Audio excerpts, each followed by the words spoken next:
Japanski ćelijski biolog Yoshimori Osumi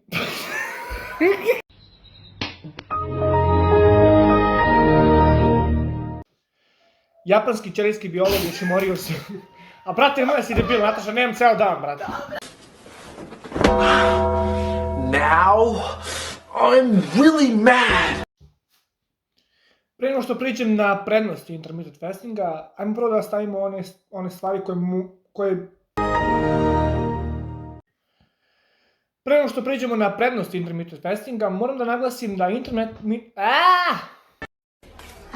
shit! Here you go again! Sve što unesemo i što ne potroši... Pre nego što priđemo na prednosti intermittent fastinga, ja moram da naglasim da intermittent fasting se nikako ne preporučuje trudnicima. You serious? E sad, dosta o vama. Ajmo malo o meni.